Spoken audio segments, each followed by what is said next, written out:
everybody, I'm glad you can make it back here on Waggleby. Today, as you can see in front of me, I have this nice prickly pear cactus, and what we're going to talk about today is how you can eat the prickly pear cactus. Now, prickly pears are full of a lot of great nutrition. They're actually a lot of water content, but in addition to that, you can also get a decent amount of vitamin C, magnesium, fiber from these. Also, you can get some B vitamins and phosphorus, potassium, iron, traces amounts of those as well, carotenoids and antioxidants. So great, nutritious, and full of water plant to know about when you're in the desert, but not just the traditional desert that you might be thinking, maybe like Arizona and the Sonoran Desert.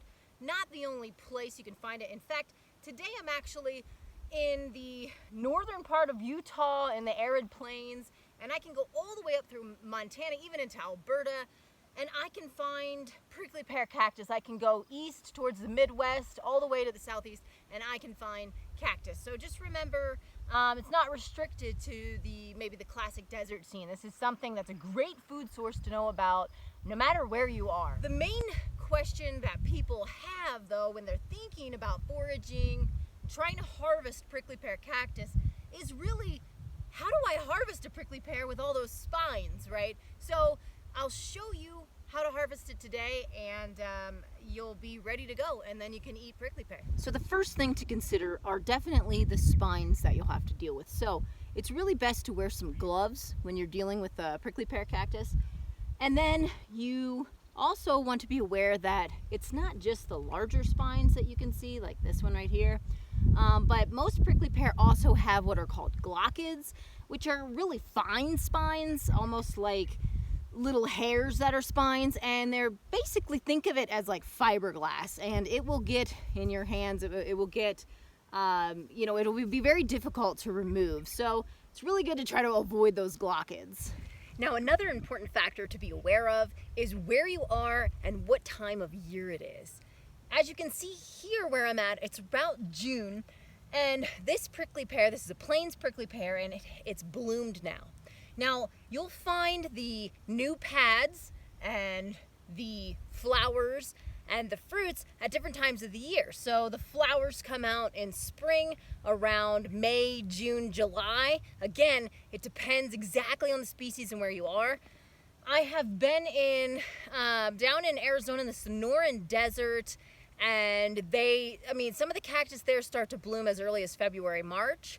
So it will vary depending on species and location and elevation. So be aware of that. Know what prickly pear you're working with.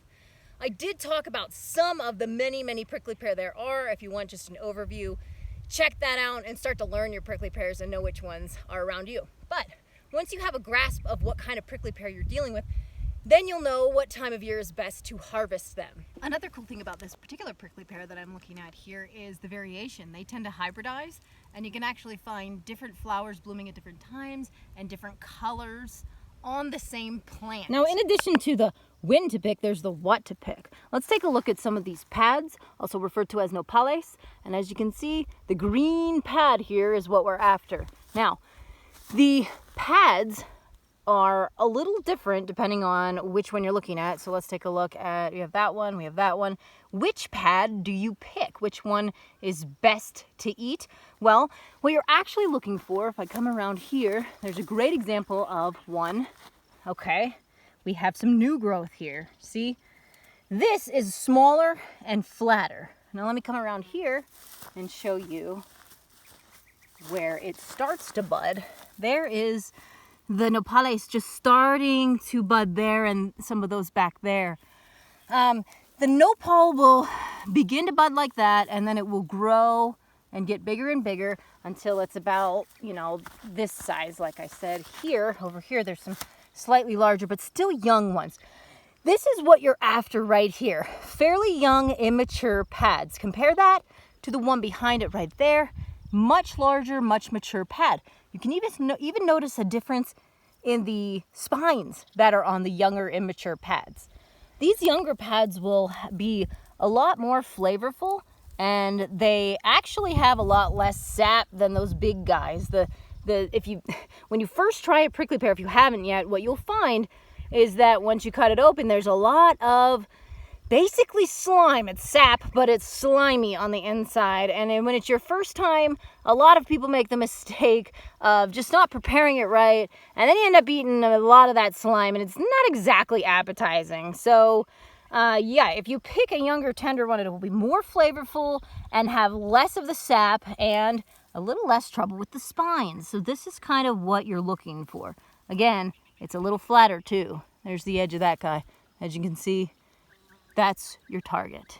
Another thing you might notice is the difference in the color. These are lighter, and these young and mature pads tend to be more of a bright green. If we had more sunshine today, it would really stand out. But I think you can see, again, one more time, older pad, larger spines, really thick, full of sap. Smaller, immature, new pad, skinnier, less spines, and more of a bright green color. Now, after the flowers are over, there's also edible fruit on prickly pears. So there's two things that you can consider foraging on a prickly pear: the nopales, the immature pads, and fruits that come up. Now, these fruits, it's where the name comes from. They're like little pears. So they will be these little, larger than a grape, sort of cylindrical fruits, and they are also edible. Now, I don't have any here bloomed because I'm too early in the season here. Again, pay attention to what species and location you're in to really know when and where to look. But what you're looking for is probably late summer, sometimes early fall for those fruits. In lower regions, maybe midsummer, you can find some of those as well. So then I'll talk more about the fruits later once they're in season. Today I'll focus more on the nopales. But the fruits, when you get those, if you want a guide for those, you just cut the tops and bottoms, and you can slice them lengthwise. And I did go over a winter fruit on a cactus, and that is for the barrel cactus. So if you're just curious to check that out, just check out my video where I talk about the barrel cactus fruit, and it will be somewhat similar to that. Okay, so obviously the first thing you need to do is actually get the cactus pad off of the plant. And you can do this with a knife, and you'll cut low on the stem, but leave a little so that it can resprout, right? So just take your knife and slice the pad off. And don't forget, this is the step where you definitely want to be wearing your gloves so you can avoid the spines and glockets. Now, once you get your pad off, the thing that you're going to want to do is remove the spines. If you have to carry it somewhere, make sure you have something you can carry the spiny pads with you until you get, say, to camp or whatever. So now you need to... There's several different ways you can get the spines off, okay? So it depends on your situation. I'm obviously out here a lot, and so I do a lot of simple means. But if you do get back to a home or something like that, there's several different methods. Now, one thing you can do is you can just start by knifing off some of them. Again, different species will have different characteristics, but the edge usually has a lot of spines and glochids. Some species really that I've dealt with have had a sharp amount of glochids on that edge. And so it was easy just to really cut the edge off and then just sort of nick off some of those spines. From there, then you can do a couple things. You can cook the pad, you can boil it and rinse it. You can, that will help. But if you're in a pinch or if you're just outdoors and you just want to eat one quick, really the easiest thing is to take that sucker and throw it on the fire. You can throw it in the coals, you can grab it with something, sticks or something, you can grill it on the fire, and that will sear off the remaining little spines that you might have left. It's a pretty foolproof way to do it. It might seem a little scary, but you can sear off those spines just fine as well.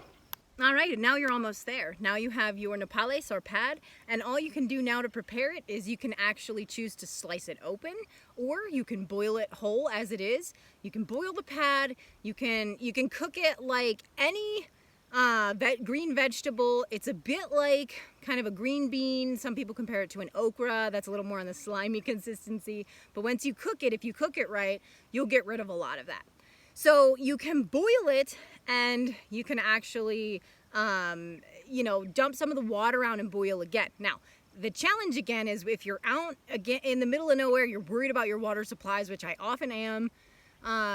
then I can't always do that method. And again, I'll just grill it. So your options are boil, grill, saute, anything you can do with a traditional vegetable that you're used to. You can prepare the prickly pear this way.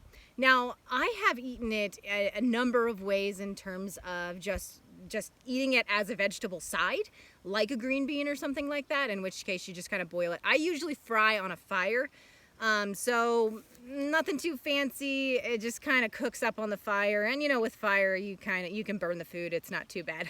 But that's a lot of the ways that I prepare my prickly pear. I've also cut it into slices and cut it thin lengthwise and grilled it on both sides on the open fire, and just put some oil and salt and pepper on it, and it comes out kind of like a chip. I like putting some spice on that. It really makes it taste good. You can mix it with some jalapenos and onions and saute it. Really delicious. Put some lime or lemon or something on it. Get creative, get fun.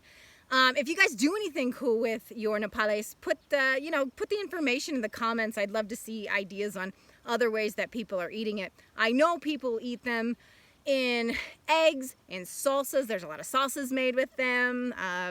There are tons of other ways, like I said, just as a vegetable, anything you do, in stews, in soups, so in a stir fry, anything like that. So just, open your mind to eating prickly pear and getting that nutrition, and it's a great thing to know in a survival situation as well. Like I said, that water content and those nutrients, very important. So if you want to prepare your prickly pear and you want to keep some of it, the last thing to consider is that yes, you can refrigerate it. You can keep it for about a week or so, or you can freeze it, you can can it, you can dehydrate it. So you can keep your prickly pear for some of those off-season times when maybe you can't find a good pad to eat as well. And that will do for today, but stay tuned because in the future I'll show you guys more about eating them, preparing them, recipes, and eating the fruit as well. If you're looking for other cactus ideas, how to forage in the Southwest,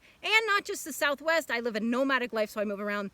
So if you want other localities too, how to get free greens, stuff like that, just subscribe here to Wagglebee and check out my next episode, and I will see you guys next time. Thanks for being here. Bye.